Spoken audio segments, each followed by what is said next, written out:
Meu nome é José da Silva, mas todo mundo me conhece como Zé Trovão. Aos 56 anos, carrego nas costas uma vida inteira de estrada, suor e sonhos adiados. Minha esposa Maria já havia partido há 5 anos, levando consigo não só meu coração, mas também nossas poucas economias com os gastos do hospital. Meu filho Ricardo morava em São Paulo, trabalhando numa empresa grande, mas a distância entre nós não era só geográfica. Era como se fôssemos de mundos diferentes. Eu vivia num quartinho alugado nos fundos da casa da Dona Conceição, em Porangaba, interior de São Paulo. Era um lugarzinho simples, mas que me servia de abrigo entre uma viagem e outra. O problema é que há 3 meses eu estava sem trabalho fixo, fazendo uns fretes pequenos aqui e ali, pegando carona com outros colegas caminhoneiros quando surgia uma oportunidade. Naquela manhã de sábado, o sol mal havia nascido quando ouvi o barulho de um caminhão velho entrando na cidade. Era um Scania 111, azul desbotado, todo enferrujado, fazendo um barulho danado. O motorista, um homem magro de uns 60 anos, parou bem na frente do bar do seu Manuel e desceu cambaleando. "Preciso vender esse ferro velho urgente", gritou ele para quem quisesse ouvir. "Minha mulher está internada em Campinas e eu preciso de dinheiro para o ônibus." A galera toda se juntou em volta do caminhão. Tinha o Chico Bené, o Toninho da oficina, o pessoal do posto, todos dando risada e fazendo piada. "Rapaz, esse aí nem pra ferro velho serve", riu o Chico Bené balançando a cabeça. "Olha só essa lataria toda furada. Isso aí é só bom pra levar pro desmanche mesmo", comentou o Toninho chutando um dos pneus carecas. O homem estava desesperado. "Escuta aqui, pessoal, eu aceito qualquer coisa, qualquer quantia, só preciso chegar em Campinas hoje." Foi quando eu me aproximei. Meu coração de caminhoneiro doía vendo aquele veículo sendo humilhado daquele jeito. Tinha algo naquele Scania que me chamava a atenção, uma energia diferente, como se ele estivesse me pedindo uma oportunidade. "Quanto você quer por ele, brother?" perguntei, colocando a mão no capô quente. O homem me olhou nos olhos e eu vi o desespero ali. R$ 50. "Não, meu amigo, 50 centavos. Só preciso da passagem de ônibus." A galera explodiu em gargalhadas. "Zé Trovão vai comprar essa carroça!" gritou alguém. "Vai virar sucateiro agora!" Mas eu não estava ouvindo as risadas. Estava olhando para aquele caminhão e sentindo algo que não sentia há muito tempo. Esperança. Peguei 2 moedas de 25 centavos do meu bolso. Era quase tudo que eu tinha no mundo. E coloquei na mão do homem. "Fechado, parceiro." O homem me abraçou com lágrimas nos olhos e correu para o ponto de ônibus. A multidão foi se dispersando, todos balançando a cabeça e murmurando que eu havia enlouquecido de vez. Zé Trovão comprou um ferro velho por 50 centavos. Virou a piada da cidade naquele dia. Mas eu sabia que havia algo especial naquele caminhão. Algo que ninguém mais conseguia enxergar. Enquanto eu caminhava ao redor dele, passando a mão na lataria arranhada, senti uma conexão que não conseguia explicar. Era como se aquele veículo tivesse uma alma, uma história para contar, e vocês não fazem ideia do que eu estava prestes a descobrir. Gostou da história até agora? Deixa aquele like maroto aí embaixo e se inscreve no canal para acompanhar toda a jornada do Zé Trovão. E conta pra gente nos comentários de onde você está assistindo e que horas são aí na sua cidade. Vamos fazer uma corrente nacional de caminhoneiros e apaixonados por histórias de estrada. Passei o resto daquela manhã observando cada detalhe do meu ferro velho. A pintura azul estava mesmo desbotada, com várias manchas de ferrugem espalhadas pela carroceria. Os pneus estavam carecas, o para-brisa tinha uma rachadura que cortava de lado a lado, e o banco do motorista estava todo rasgado, com a espuma amarelada aparecendo. "Comprou uma boa aí, Zé", ironizou o Toninho da oficina, passando com sua caixa de ferramentas. "Vai precisar de uns 20 mil reais só para fazer ele andar." Eu sorri e balancei a cabeça. "Deixa comigo, Toninho. Todo caminhão tem sua história." A primeira coisa que fiz foi tentar ligar o motor. Para minha surpresa, Depois de algumas tentativas e algumas palavras de incentivo sussurradas ao pé do ouvido da cabine, o motor pegou. Não estava funcionando perfeitamente. Falhava, tossia como um velho fumante, mas estava vivo. Isso mesmo, meu velho, murmurei, dando tapinhas no volante. Você ainda tem fôlego. Decidi levar ele até a oficina do Toninho para dar uma olhada básica. O caminhão balançava, fazia barulhos estranhos, mas andava. Pelo menos isso já era uma vitória. Na oficina, o Toninho me ajudou a dar uma examinada básica. Olha, Zé, não vou mentir para você. Esse motor está precisando de uma boa revisão. Os freios estão no osso e essa suspensão aqui... Rapaz, é um milagre esse caminhão não ter se desmontado na estrada. Mas tem conserto? Perguntei esperançoso. Tem sim. Mas vai custar uns 15 mil. Fácil. Meu coração apertou. 15 mil reais era uma fortuna que eu não tinha. Mas alguma coisa me dizia que não podia desistir daquele caminhão.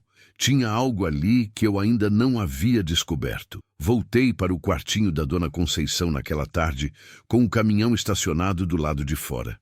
A vizinhança toda ficou curiosa.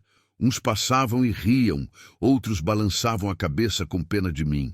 Zé, você enlouqueceu? Perguntou a Dona Conceição, trazendo um cafezinho. Gastou o dinheiro do aluguel numa sucata.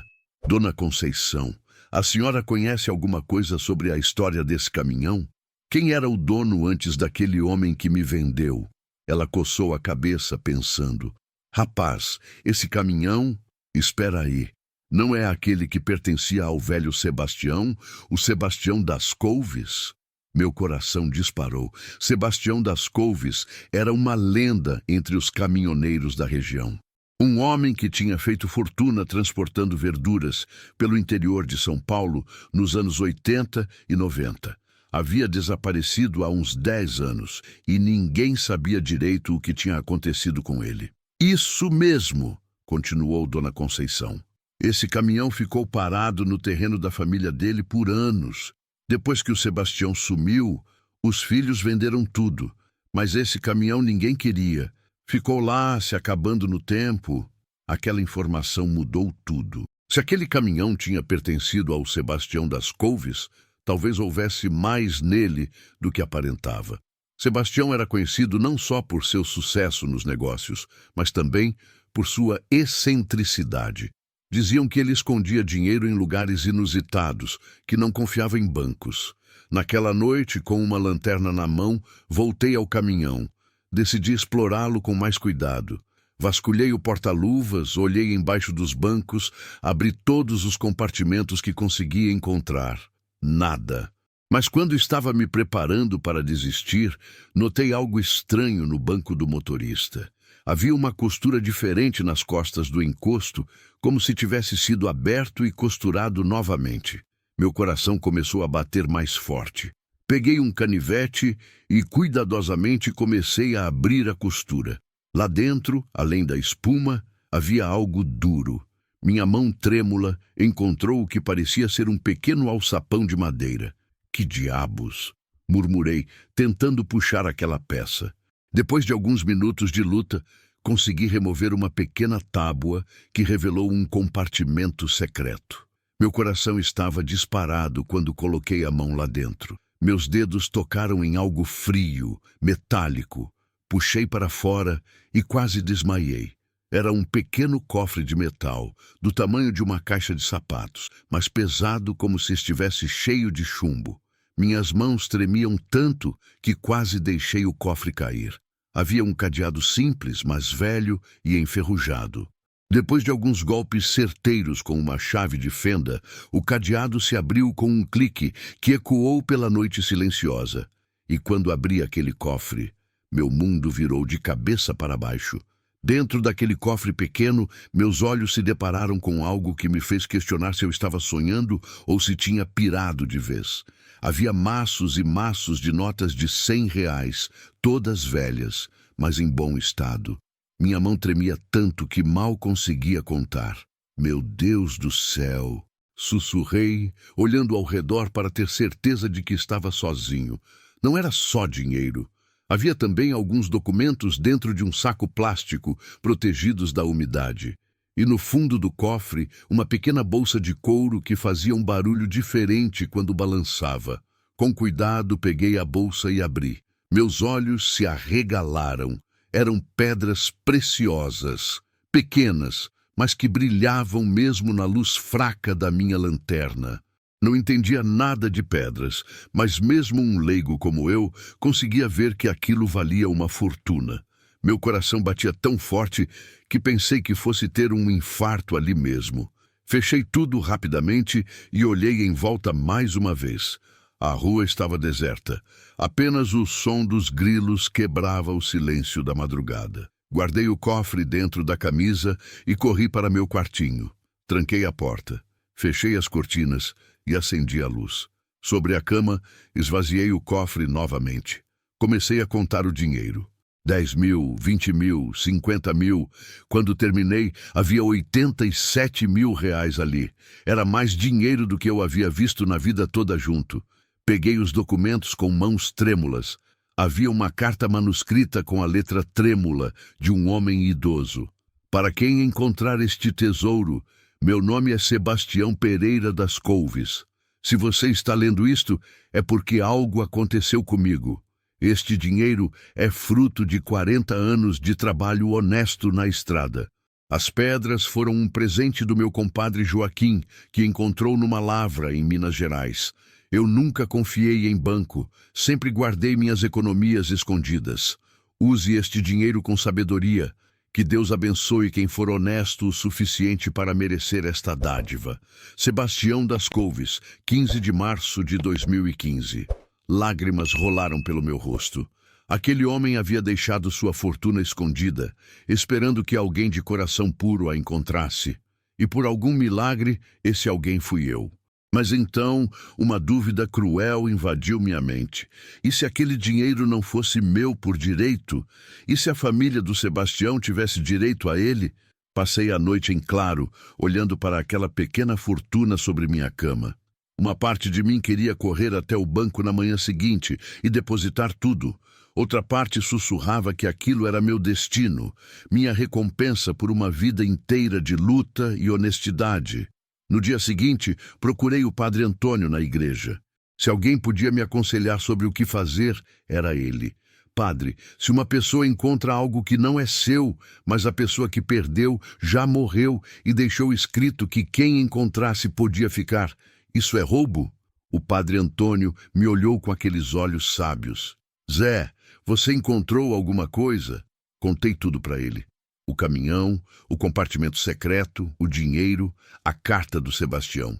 O padre escutou tudo em silêncio, balançando a cabeça de vez em quando. Filho, você conhecia o Sebastião? De vista, padre. Era um homem bom, trabalhador. Todo mundo respeitava ele. E você sabe por que ele desapareceu? Não, padre. Ninguém sabe. O padre Antônio suspirou fundo. Zé, o Sebastião não desapareceu. Ele morreu há 8 anos, num hospital em São Paulo. Câncer. Morreu sozinho. Os filhos mal visitavam ele. Ele tinha ficado amargurado com a família porque achava que só queriam a herança dele. Meu coração apertou. E o que aconteceu com a herança? Os filhos venderam tudo rapidinho, brigaram pelo dinheiro e cada um foi para um canto. Nunca mais voltaram aqui. O Sebastião, nos últimos anos de vida, vivia dizendo que tinha escondido sua verdadeira fortuna e que só quem realmente merecesse ia encontrar. Eu estava em choque. Então, meu filho, parece que Deus quis que você encontrasse esse tesouro. O Sebastião deixou isso escondido justamente para alguém como você. Honesto, trabalhador, que precisa de uma oportunidade na vida. Saí da igreja com o coração mais leve. Não era roubo. Era uma bênção disfarçada. Mas eu ainda não fazia ideia das confusões que estavam por vir. Com o coração finalmente em paz, após a conversa com o padre Antônio, decidi que era hora de começar a transformação. Não só do caminhão, mas da minha própria vida. Tinha 87 mil reais, uma pequena fortuna em pedras preciosas e uma oportunidade que Deus havia colocado no meu caminho. A primeira coisa que fiz foi procurar um joalheiro em Sorocaba para avaliar as pedras. Eram esmeraldas pequenas, mas de boa qualidade. O homem me ofereceu 25 mil reais pelas 7 pedras. Aceitei na hora. Somado ao dinheiro que já tinha, chegava a mais de 100 mil reais. Voltei para Porangaba já com outros planos. Fui direto na oficina do Toninho. E aí, Zé, mudou de ideia sobre o ferro velho? Ele perguntou sorrindo. Não mudei não, Toninho. Quero reformar ele todinho. Você me faz um orçamento completo? Motor, freios, suspensão, pintura, estofamento, tudo. O Toninho quase engasgou com o cafezinho. Zé, você tá falando sério? Isso vai custar uma nota preta. Pode fazer o orçamento sem medo. Quero deixar esse caminhão zero. Ele me olhou desconfiado. Zé, você não foi assaltar banco, foi? Eu ri alto. Não, brother. Só tive sorte na vida. O orçamento ficou em 45 mil reais. Era caro, mas eu tinha o dinheiro. Enquanto isso, aluguei uma kitnet melhor no centro da cidade e comprei roupas novas. Nada muito fancy, mas limpo e apresentável. As reformas do caminhão começaram no início da semana. Eu passava todos os dias na oficina, acompanhando cada detalhe. O Toninho e os ajudantes dele não entendiam nada. Um cara que tinha comprado um ferro velho por 50 centavos, agora gastava uma fortuna reformando ele. Zé, de onde você tirou esse dinheiro todo? Perguntou o Chico Bené, que sempre aparecia na oficina para ver o progresso. Ah, Chico, vendi umas coisinhas que eu tinha guardadas. Uns terrenos que herdei lá do meu pai. As mentiras saíam naturalmente. Eu não podia contar a verdade para ninguém. Pelo menos não ainda. Só o padre Antônio sabia de tudo, e ele havia prometido guardar segredo. Depois de 2 semanas, o caminhão estava irreconhecível. O motor roncava como um leão novo. A pintura azul metálica brilhava no sol. Os pneus eram zeros. O interior estava com estofamento de couro marrom. Havia instalado um som moderno, ar-condicionado e até uns acessórios cromados que deixavam tudo mais bonito. Quando o Toninho entregou o caminhão, eu mal conseguia acreditar que era o mesmo ferro velho de antes. Ficou uma nave, Zé. Parece que saiu da fábrica agora. Eu estava emocionado. Fazia anos que não me sentia tão orgulhoso de alguma coisa. Mas a verdadeira surpresa veio quando liguei o motor e ouvi aquele ronco perfeito. Era como se o caminhão estivesse me agradecendo por ter acreditado nele. A notícia da transformação se espalhou pela cidade como um rastilho de pólvora. O mesmo povo que tinha rido de mim quando comprei o ferro velho, agora ficava de queixo caído vendo o resultado. Não é possível que é o mesmo caminhão, dizia a Dona Maria do mercado. O Zé Trovão deu sorte grande, comentavam no bar do seu Manuel, mas nem tudo eram flores. Algumas pessoas começaram a fazer perguntas incômodas. De onde tinha saído tanto dinheiro? Como um desempregado conseguiu fazer uma reforma daquelas? O pior foi quando o delegado Martins me chamou na delegacia. Zé, você pode me explicar de onde tiraram esse dinheiro todo? Teve gente que veio aqui dizendo que você pode estar envolvido em coisa errada. Meu coração disparou, mas mantive a calma. Delegado, vendi uns terrenos que herdei do meu pai lá em Minas. Tenho todos os documentos, se quiser ver. Era mentira, mas eu havia preparado essa história com cuidado. O delegado me olhou nos olhos por um longo tempo. Zé, você sempre foi um homem honesto aqui na cidade, mas esse dinheiro surgindo do nada... Tá me parecendo estranho. Delegado, o senhor pode investigar à vontade. Minha vida é limpa. Saí da delegacia suando frio. Percebi que ter dinheiro do nada ia trazer problemas. Precisava arrumar uma forma de justificar minha nova situação financeira e rápido. Foi então que tive uma ideia que mudaria tudo de novo. A ideia que me veio foi simples. Se eu queria justificar minha nova condição financeira, precisava começar a trabalhar de verdade. Com o caminhão reformado, era hora de voltar para a estrada e mostrar que eu conseguia ganhar dinheiro honestamente. Fui até a cooperativa de caminhoneiros de Sorocaba e me inscrevi para pegar fretes. O pessoal de lá ficou impressionado quando me viram chegar com aquele Scania brilhando. Poxa, Zé, que máquina bonita! É novo? Perguntou o seu Joaquim, que administrava a cooperativa. Não, seu Joaquim. Comprei usado e reformei. Agora quero voltar para a ativa. Ele me ofereceu um frete bom. Levar uma carga de móveis de Sorocaba até Belo Horizonte. Era uma viagem de uns 500 quilômetros, pagava R$ 3.000. Para um recomeço, estava ótimo. No dia da viagem, minha emoção era enorme. Fazia meses que não pegava a estrada para trabalhar. Quando liguei o motor e senti aquele ronco perfeito, lágrimas escorreram pelo meu rosto. Vamos nessa, meu velho, falei para o caminhão, dando tapinhas no painel. Hora de mostrar para que viemos. A viagem foi perfeita. O caminhão andava suave, sem dar problema nenhum. Na estrada, outros caminhoneiros buzinavam e faziam sinal de joia quando me viam passar. Era como se eu fosse uma celebridade do asfalto. Parei para almoçar num posto na Fernão Dias. No restaurante, outros colegas vieram conversar comigo. E aí, parceiro, que caminhão bonito! Quanto custou uma reforma dessas? Perguntou um caminhoneiro gordinho de Minas. Ah, brother, foi investimento de anos. Juntando dinheirinho aqui e ali.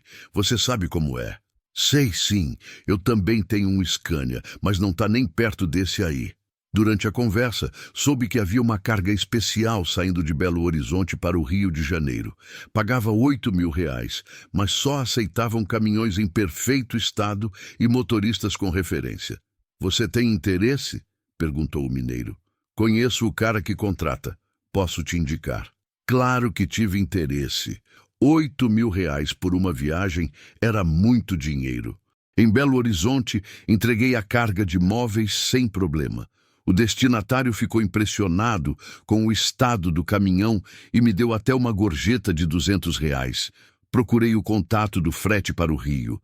Era um empresário que transportava equipamentos eletrônicos caros.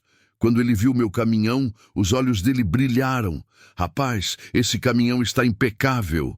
Há quanto tempo você trabalha na estrada? Mais de 30 anos, chefe. Sempre entreguei tudo certinho no prazo. Ele me contratou na hora. A carga era delicada. Equipamentos de informática para uma empresa grande no Rio. Tudo embalado com cuidado, segurado, com rastreamento. A viagem para o Rio foi ainda melhor que a primeira. Na Dutra, à noite, com o caminhão iluminado correndo suave pela estrada, eu me senti renascendo. Era isso que eu amava. A estrada, a liberdade, o ronco do motor. Cheguei no Rio no horário combinado. A empresa recebeu tudo perfeito, sem um arranhão. O empresário ficou tão satisfeito que me ofereceu um contrato fixo. Zé, você quer fazer esse trajeto toda semana? Belo Horizonte, Rio, Rio, Belo Horizonte. Pago 16.000 por mês fixo. 16.000 por mês. Era mais do que eu ganhava em 6 meses antes. Aceitei na hora. Voltando para casa, parei no mesmo posto da ida. Dessa vez, quando contei para os colegas sobre o contrato fixo, eles ficaram boquiabertos. Cara, você deu sorte. Trabalho fixo desses é difícil de arrumar. É, brother.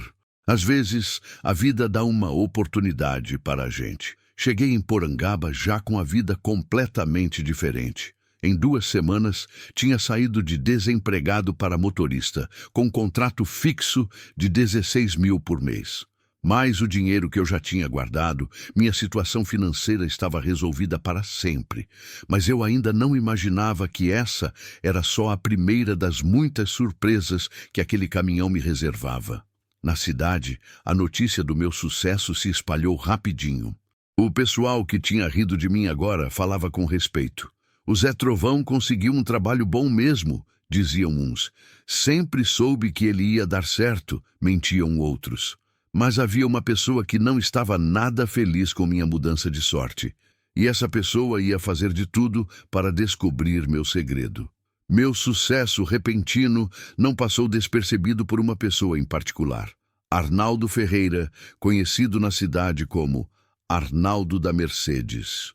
Ele era dono de uma transportadora pequena e sempre se achava o rei dos caminhoneiros da região.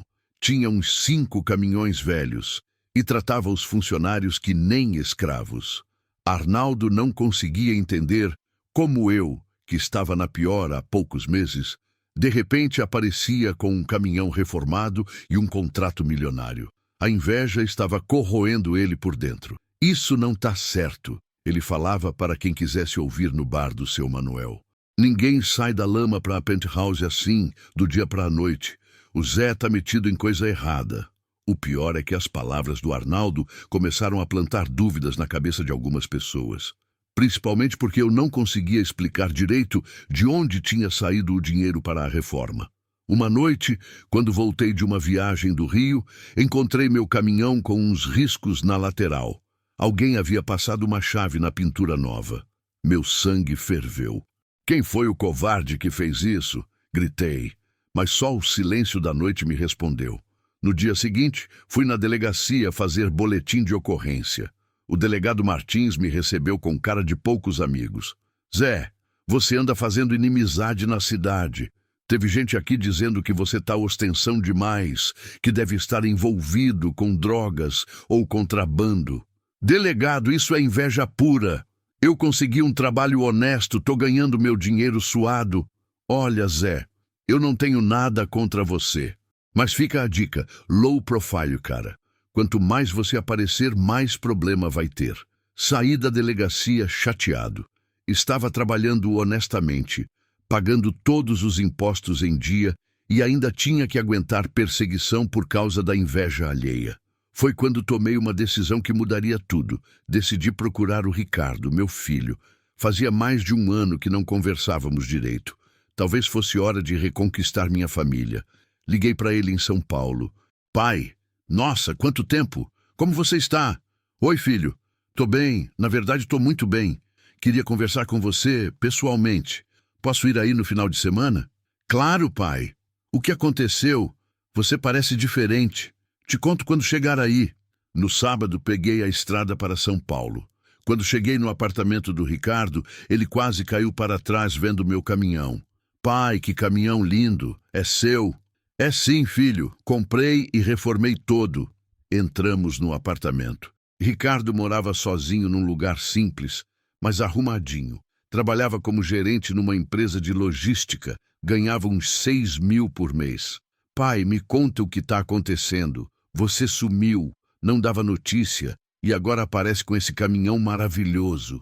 Decidi contar parte da verdade. Falei sobre o caminhão que comprei por 50 centavos, sobre a reforma, sobre o contrato que consegui. Mas não contei sobre o dinheiro escondido. Pai, que história incrível. Você sempre teve fé, mesmo nos momentos mais difíceis. É, filho, mas não foi só fé. Acho que sua mãe lá do céu está intercedendo por mim. Ricardo ficou emocionado. Pai, eu sinto muito por ter me afastado depois que a mãe morreu. Eu não soube lidar com a dor. Não, filho, eu que me fechei. Achei que vocês ficariam melhor sem um pai fracassado por perto. Você nunca foi fracassado, pai. Você sempre lutou por nós. Passamos o fim de semana conversando, matando a saudade. Ricardo ficou impressionado com a mudança na minha vida e disse que queria me ajudar a expandir os negócios. Pai, com seu talento para dirigir e minha experiência em logística, podemos montar uma transportadora pequena. Que tal? A ideia me empolgou. Ter meu filho como sócio seria um sonho realizado. Voltei para Porangaba no domingo à noite com o coração cheio de esperança. Mas quando cheguei na cidade, uma surpresa desagradável me esperava. O Arnaldo da Mercedes estava me esperando no estacionamento onde eu deixava o caminhão, acompanhado de 2 capangas. E aí, Zé Trovão? Preciso conversar com você. Fala, Arnaldo, o que você quer? Quero saber de onde saiu o dinheiro para essa reforma toda. E não me venha com essa história de herança, porque eu já investiguei. Meu coração acelerou, mas mantive a calma. Arnaldo, minha vida não te diz respeito. Diz sim, porque você está fazendo concorrência desleal. Ninguém consegue um contrato desse sendo honesto. Os capangas se aproximaram, mas eu não demonstrei medo. Arnaldo, se você tem alguma acusação contra mim, vai na delegacia.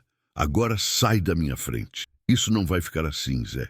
Eu vou descobrir seu segredo, pode ter certeza. Eles foram embora, mas eu sabia que a partir daquele momento minha vida ia ficar mais complicada. Arnaldo era perigoso e não ia desistir fácil. Naquela noite, deitado na minha cama, pensei na conversa com o Ricardo. Talvez fosse hora de sair de Porangaba. A cidade estava pequena demais para guardar meus segredos, mas eu ainda não sabia que o pior estava por vir. Na segunda-feira de manhã, acordei com uma sensação estranha. Algo me dizia que esse seria um dia diferente, mas não sabia se para o bem ou para o mal. Fui até o caminhão para fazer a viagem semanal para Belo Horizonte e logo percebi que alguém havia mexido nele durante a noite. O cadeado do compartimento de ferramentas estava diferente. Alguns parafusos do painel interno pareciam ter sido removidos e recolocados. Meu sangue gelou. Alguém estava investigando meu caminhão. Filhos da mãe, murmurei, verificando se o compartimento secreto atrás do banco não havia sido descoberto. Graças a Deus, ainda estava intacto e bem disfarçado. Parti para Belo Horizonte com o coração apertado. Durante toda a viagem, fiquei pensando se não seria melhor contar a verdade para o Ricardo e pedir ajuda dele. Meu filho era formado, inteligente, talvez soubesse como lidar melhor com a situação. Quando cheguei em BH para carregar, o empresário que me contratava, seu Fernando, estava com uma cara preocupada. Zé, preciso te avisar uma coisa. Recebi uma ligação esquisita hoje de manhã. Um cara de Porangaba perguntando sobre você, querendo saber se eu conferia suas referências, quanto eu pago. Meu estômago embrulhou. Que cara era, seu Fernando? Disse que se chamava Arnaldo, que tinha uma transportadora. Falou que você era conhecido dele e que estava preocupado se você era confiável para carregar equipamentos caros. Aquele maldito do Arnaldo estava me investigando. E o senhor falou o quê? Falei que você é o melhor motorista que já contratei. Pontual, cuidadoso, confiável, mas achei estranho a ligação. Tem algum problema aí? Não, seu Fernando. É só inveja mesmo. O cara não aceita que eu consegui um trabalho bom. Carreguei o caminhão com mais cuidado que o normal. Durante a viagem para o Rio, minha cabeça fervia de raiva. O Arnaldo estava tentando sabotar meu trabalho, minha única fonte de renda legítima. No Rio, enquanto descarregava, recebi uma ligação do delegado Martins. Zé, preciso que você venha aqui na delegacia quando voltar. Apareceu uma denúncia anônima dizendo que você está transportando drogas. Meu mundo desabou. Delegado, isso é mentira. Eu transporto equipamentos de informática, tudo documentado. Eu sei, Zé, mas vou ter que vistoriar seu caminhão quando você voltar. É procedimento. Desliguei o telefone com as mãos tremendo. Sabia quem estava por trás daquela denúncia, o Arnaldo. Ele estava tentando me destruir. Na volta para casa, parei num posto de gasolina em Volta Redonda e liguei para o Ricardo. Filho, preciso conversar com você urgente. Posso passar aí amanhã? Claro, pai. Aconteceu alguma coisa? Te explico pessoalmente. Passei a noite no caminhão no estacionamento do posto. Não consegui dormir direito, pensando em como contar a verdade para o Ricardo sem parecer maluco. No dia seguinte, cheguei em São Paulo de manhã. Ricardo havia faltado no trabalho para conversar comigo. Quando entramos no apartamento dele, desabafei tudo. Filho, vou te contar uma história que parece mentira, mas é pura verdade. Contei sobre o compartimento secreto, o dinheiro do Sebastião, a carta, tudo. Ricardo me escutou em silêncio, com os olhos arregalados. Pai, você está falando sério? Sério como a morte, filho. E agora tem um cara lá em Porangaba que está desconfiando de mim. Fez denúncia falsa na polícia. Está tentando me destruir. Ricardo ficou pensativo por um longo tempo. Pai, você guardou a carta do Sebastião? Guardei sim. Tenho todos os documentos. Então está tudo certo. Você tem prova de que o dinheiro foi deixado para quem encontrasse. Mas precisa legalizar essa situação. Como assim? Pai, você precisa de um advogado. Precisa declarar esse dinheiro na Receita Federal, pagar os impostos, deixar tudo legalizado. Enquanto isso não acontecer, você vai viver fugindo de fantasmas. Meu filho estava certo. Era preciso coragem para enfrentar a situação de frente. E esse Arnaldo? Perguntei. Deixa comigo. Vou dar um jeito nele. No fim da tarde, voltamos juntos para Porangaba. Ricardo tinha pedido uns dias de folga no trabalho para me ajudar a resolver tudo. Quando chegamos na cidade, fomos direto na delegacia. O delegado Martins fez a vistoria completa no caminhão, com direito a cão farejador e tudo. Obviamente não encontrou nada. Desculpa, Zé, denúncia falsa. Mas você sabe como é, tenho que investigar. Eu sei, delegado, só peço que descubra quem fez a denúncia falsa. Na saída da delegacia, demos de cara com o Arnaldo e os capangas dele. E aí, Zé, como foi a revista? Ele perguntou com um sorriso maldoso. Foi quando o Ricardo se pronunciou pela primeira vez. O senhor é o Arnaldo? Sou. E você é quem?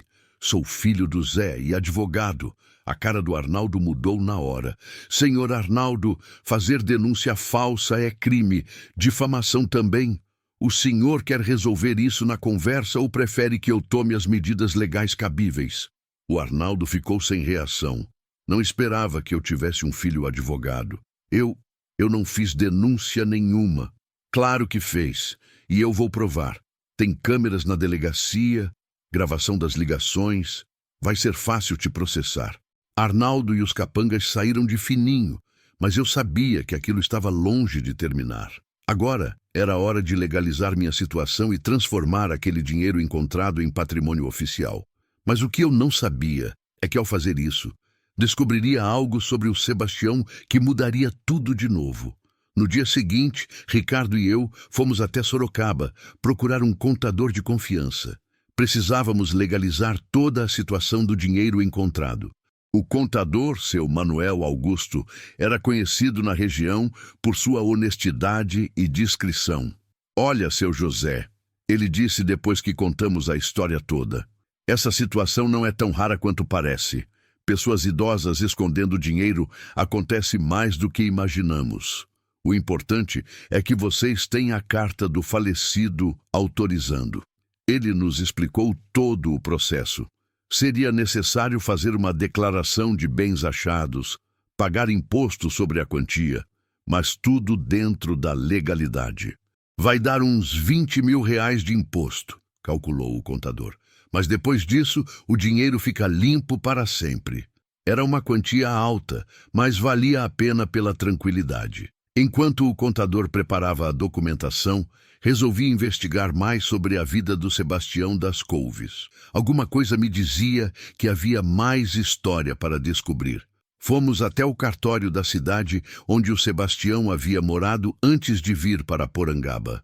Lá, conseguimos informações importantes. Ah, o Sebastião, lembrou a escrivã Dona Carmen. Homem trabalhador, mas teve uma vida sofrida, perdeu a esposa muito cedo, os filhos se afastaram. Nos últimos anos, ele vivia dizendo que ia deixar sua fortuna para quem realmente merecesse. A senhora sabe por que ele veio para Porangaba? Perguntou Ricardo.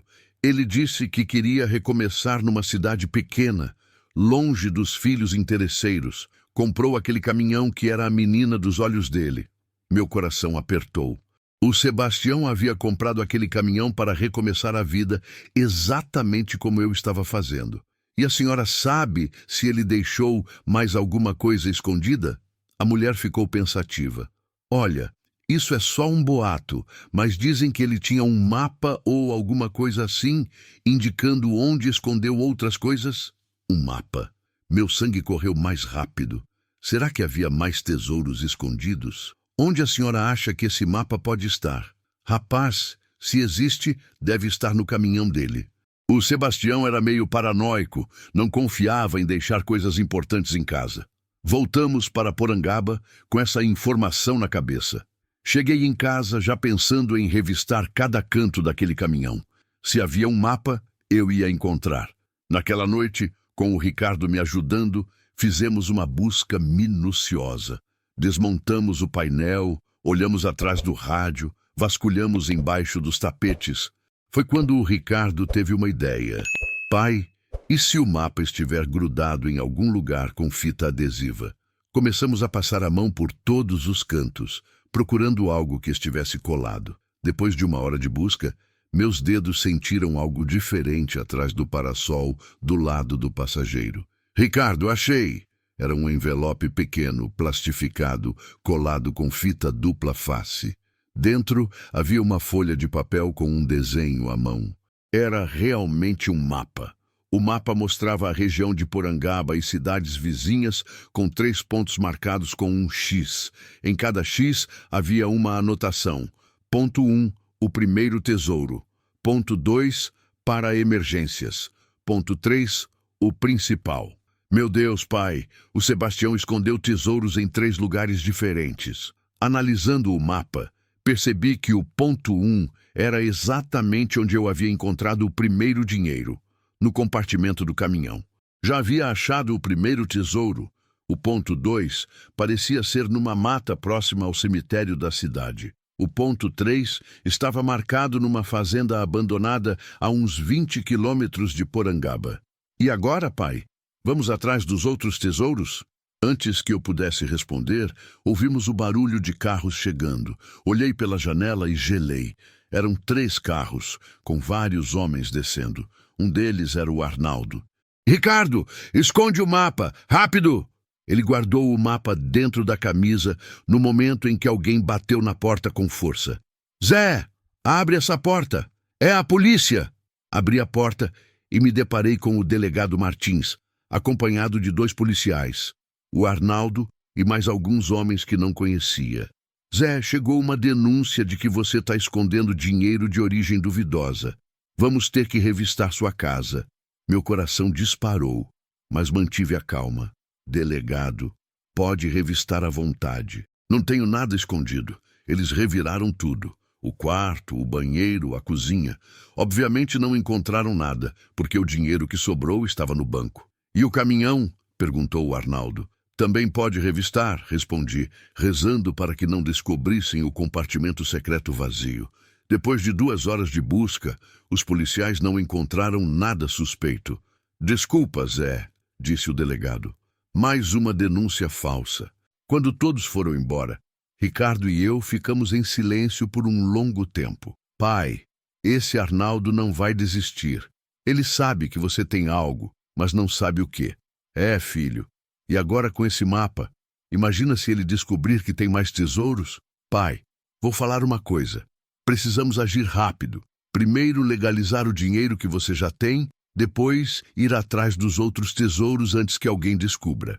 Ricardo estava certo. Mas eu não fazia ideia de que ao procurar o segundo tesouro, descobriria um segredo que explicaria por que o Sebastião havia escondido tudo. Na manhã seguinte, enquanto esperávamos o contador finalizar a documentação para legalizar o primeiro tesouro, Ricardo e eu decidimos investigar o ponto 2 do mapa. Segundo as indicações, era numa mata próxima ao cemitério da cidade. Fomos até lá com a desculpa de que eu queria visitar o túmulo da minha Maria. Depois de prestar nossas homenagens, caminhamos discretamente até a mata indicada no mapa. Pai, segundo o desenho, deveria ser próximo àquela árvore grande, apontou Ricardo. Era um ipê antigo, com o tronco bem grosso. Começamos a procurar por pistas. Foi quando notei que havia pedras arrumadas de forma estranha ao redor da base da árvore, formando um pequeno círculo. Ricardo, me ajuda aqui. Começamos a remover as pedras e escavar com cuidado. A uns 50 centímetros de profundidade, encontramos um tubo de PVC lacrado. Meu coração estava disparado quando abri o tubo. Dentro havia outro envelope plástico com documentos e uma pequena chave dourada. Os documentos me deixaram em choque. Eram escrituras de 3 terrenos em Sorocaba e um apartamento em Santos. Tudo em nome do Sebastião das Couves, mas com uma procuração em branco assinada. Pai, você sabe o que isso significa? Disse Ricardo, examinando os papéis. Esses imóveis devem valer mais de R$ 500.000. Havia também uma carta explicativa. Para quem encontrar este segundo tesouro, estes são meus imóveis. Use a procuração para transferir tudo para seu nome. A chave dourada abre um cofre no Banco Bradesco da agência 1247 em Sorocaba. Lá está o dinheiro que juntei a vida toda. Mas cuidado, meus filhos tentaram me matar por causa da herança. Por isso escondi tudo e fingi estar pobre. Use minha fortuna para o bem. Sebastião. Meus joelhos quase fraquejaram. Os filhos do Sebastião tentaram matá-lo. Por isso ele havia fingido estar pobre e escondido toda a fortuna. Pai, isso é muito sério. O Sebastião foi vítima de tentativa de homicídio pela própria família. E agora, filho, o que fazemos? Primeiro, vamos no banco conferir esse cofre. Depois decidimos. Guardamos tudo com cuidado e voltamos para a cidade. No caminho, paramos numa lanchonete para pensar melhor. Pai, se realmente os filhos do Sebastião tentaram matá-lo, essa herança não é só sua por direito, é uma questão de justiça. Concordei com meu filho. O Sebastião havia sido traído pela própria família e escolheu deixar sua fortuna para alguém que realmente merecesse. À tarde fomos até Sorocaba. No banco, apresentamos a chave e os documentos. A gerente ficou surpresa. Essa conta está inativa há 8 anos, ela disse. O titular faleceu e nunca ninguém veio atrás. O cofre estava recheado. Mais de R$200 mil em dinheiro, joias e outros documentos importantes. Senhor José, disse a gerente, segundo nossa documentação, essa conta tem um beneficiário em caso de morte. Alguém que conseguisse apresentar esta chave específica e uma procuração assinada. Era como se o Sebastião tivesse planejado tudo nos mínimos detalhes. Quem encontrasse os tesouros teria direito legal a tudo. Voltamos para Porangaba com a cabeça fervilhando. Em menos de um mês, eu havia saído da miséria para me tornar um homem rico. Mas ainda faltava o ponto 3, marcado como o principal. Naquela noite, estudamos o mapa novamente. O terceiro ponto ficava numa fazenda abandonada a 20 quilômetros da cidade. Decidimos ir lá no dia seguinte, mas quando acordei na manhã seguinte, tive uma surpresa. O Arnaldo estava na minha porta novamente, só que dessa vez estava diferente. Parecia nervoso, assustado. Zé, preciso falar com você, é importante. O que você quer agora, Arnaldo? Zé, eu descobri uma coisa sobre aquele caminhão que você comprou. Uma coisa que pode ser perigosa para você. Meu sangue gelou. Que coisa? Os filhos do Sebastião das Couves voltaram para a cidade. E eles estão procurando alguma coisa que o pai escondeu. Eles souberam que você comprou o caminhão dele. O mundo começou a girar. Os filhos assassinos do Sebastião haviam voltado. Arnaldo, como você sabe disso? Porque eles me procuraram. Ofereceram R$10 mil se eu descobrisse o que você encontrou no caminhão. Olhei nos olhos do Arnaldo e vi medo, não ganância. E você contou alguma coisa? Não, Zé. Por mais que a gente tenha nossa rixa, eu não sou dedo duro. Mas eles são perigosos, cara. Um deles já foi preso por tentativa de homicídio. Ricardo apareceu atrás de mim. Pai, quem é? Arnaldo. Esse é meu filho Ricardo. Ricardo, lembra que eu te contei sobre o Arnaldo? Os dois se cumprimentaram friamente. Seu pai está em perigo, disse Arnaldo para o Ricardo.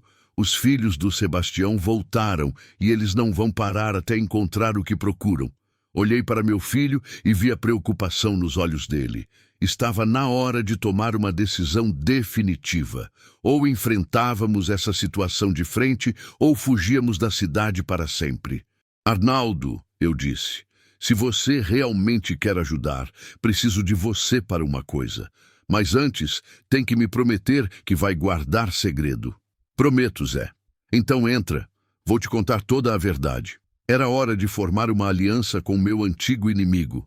Porque algo me dizia que para enfrentar os filhos do Sebastião, eu ia precisar de toda a ajuda possível.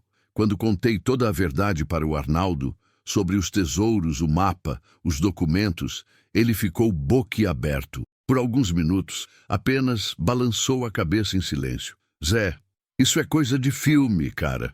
O Sebastião realmente deixou uma fortuna escondida? É verdade, Arnaldo. E agora os filhos dele voltaram para tentar roubar o que não conseguiram quando ele estava vivo. O Arnaldo ficou pensativo. Olha, Zé, eu sempre fui invejoso do seu sucesso. Achei que você estava metido em coisa errada. Peço desculpas por isso. Mas agora, sabendo da verdade, Você tem meu apoio. Ricardo estava desconfiado. E como sabemos que podemos confiar nele, pai? Porque os filhos do Sebastião me procuraram também, respondeu Arnaldo. Ofereceram dinheiro para eu entregar o Zé. Se eu fosse traíra, já tinha feito isso. Decidimos que precisávamos agir rapidamente. Primeiro, ir atrás do terceiro tesouro, antes que os filhos do Sebastião descobrissem sua localização. Depois, legalizar tudo e sair da cidade até as coisas se acalmarem. Na manhã seguinte, eu, Ricardo e Arnaldo fomos até a fazenda abandonada indicada no mapa. Era um lugar isolado, com uma casa velha em ruínas e muito mato. Segundo o mapa, o tesouro estava enterrado próximo a um poço artesiano. Encontramos o poço sem dificuldade. Era antigo, lacrado com uma tampa de concreto. Ao redor dele, começamos a procurar por sinais. "Pai, olha aqui!" gritou Ricardo, apontando para o chão. Havia pedras arrumadas, formando uma seta que apontava para baixo da própria tampa do poço. "Será que ele escondeu alguma coisa no poço?" perguntou Arnaldo. Com muito esforço, conseguimos mover a tampa de concreto. Lá dentro, a uns 3 metros de profundidade, amarrado numa corda, havia um baú de madeira protegido por lona plástica. "Meu Deus!" sussurrei enquanto puxávamos o baú para cima. Quando abrimos, quase desmaiei. Estava cheio de barras de ouro. Pequenas, mas eram pelo menos 20 barras. Havia também diamantes e um envelope com a escritura final. A carta dizia: "Este é meu último tesouro. 40 anos de trabalho honesto transformados em ouro. Quem encontrar isto merece viver como um rei. Mas lembre-se, dinheiro não traz felicidade, apenas oportunidades. Use-as bem. E cuidado com meus filhos, eles são capazes de matar por dinheiro." Sebastião das Couves. Estávamos em silêncio, hipnotizados pelo brilho do ouro, quando ouvimos o barulho de carros se aproximando. "Merda!" gritou Arnaldo. "Alguém nos seguiu!" Eram 3 carros. Do primeiro desceram 2 homens que eu reconheci pelas fotos antigas. Eram os filhos do Sebastião. Do segundo e terceiro carros saíram mais 4 homens, claramente capangas. "Olha só quem está aqui!" gritou o mais velho dos filhos, um homem de uns 50 anos, magro e com cara de mau. "O famoso Zé Trovão, que comprou o caminhão do papai. E parece que achou nosso ouro", completou o outro filho, mais novo, mas igualmente ameaçador. Estávamos cercados. Eram 6 contra 3, e eles tinham armas. "Esse ouro é nosso por direito", gritou o mais velho. "Nosso pai era maluco, mas o dinheiro é da família." "Maluco!" explodiu o Arnaldo, me surpreendendo. "Vocês tentaram matar o próprio pai por dinheiro e ele que era maluco?" "Cala a boca, gordo!" Foi quando o Ricardo se pronunciou, com uma calma que me impressionou. "Senhores, sou advogado e tenho que informar que meu pai tem direito legal a tudo que encontrou. Temos documentos assinados pelo falecido autorizando a transferência dos bens para quem os encontrasse." "Documentos? Que documentos?" Ricardo mostrou as cartas e a procuração. Os filhos do Sebastião ficaram furiosos. "Isso não vale nada. Vamos levar nosso ouro." Foi quando escutamos sirenes de polícia se aproximando. O Arnaldo sorriu. "Esqueceram que eu tenho rádio comunicador, né? Chamei a polícia quando vi vocês chegando." As viaturas cercaram o local. O delegado Martins desceu com mais 4 policiais. "O que está acontecendo aqui?" Os filhos do Sebastião tentaram inventar uma história, mas Ricardo apresentou todos os documentos para o delegado. Também contou sobre a tentativa de homicídio contra o próprio pai. "Delegado", disse Ricardo, "esses homens tentaram assassinar o pai deles há anos para roubar a herança. Por isso ele escondeu tudo e deixou documentos legalizando a transferência dos bens para quem os encontrasse." Depois de verificar toda a documentação, o delegado prendeu os 2 filhos e os capangas por ameaça e tentativa de extorsão. "Zé, vocês vão ter que vir na delegacia para registrar tudo direitinho. Mas pelos documentos, parece que esse tesouro é legalmente seu." 3 meses depois. Estou aqui, sentado na varanda da minha casa nova em Sorocaba, vendo meu neto brincar no jardim. Isso mesmo, descobri que tenho um neto. O Ricardo estava namorando escondido e se casou no mês passado. Toda a fortuna do Sebastião foi legalizada. Depois de pagar todos os impostos, fiquei com quase 2 milhões de reais em patrimônio. Montei uma transportadora com o Ricardo, demos emprego para 15 famílias, incluindo o Arnaldo, que virou meu sócio e melhor amigo. O mais importante, descobri que a verdadeira riqueza não estava no ouro ou no dinheiro. Estava na reconquista da minha família, na amizade que nasceu com o Arnaldo, na oportunidade de ajudar outras pessoas. O caminhão? Ah, esse continua comigo. Reformei ele novamente, deixei ainda mais bonito. Às vezes, nos fins de semana, pego a estrada só para sentir o vento no rosto e lembrar de como tudo começou. Por 50 centavos, comprei muito mais que um ferro velho. Comprei uma nova vida, uma nova família, e aprendi que os milagres acontecem para quem tem fé e coração puro. O Sebastião das Couves sabia o que estava fazendo quando escondeu aqueles tesouros. Ele sabia que um dia alguém honesto, trabalhador e necessitado os encontraria. Esse alguém fui eu, José da Silva, conhecido como Zé Trovão. Hoje, quando passo pela cidade, as pessoas me cumprimentam com respeito. Não porque sou rico, mas porque uso minha riqueza para ajudar quem precisa. Construí uma creche, reformei a igreja, ajudo famílias carentes. E vocês sabem o que mais me emociona?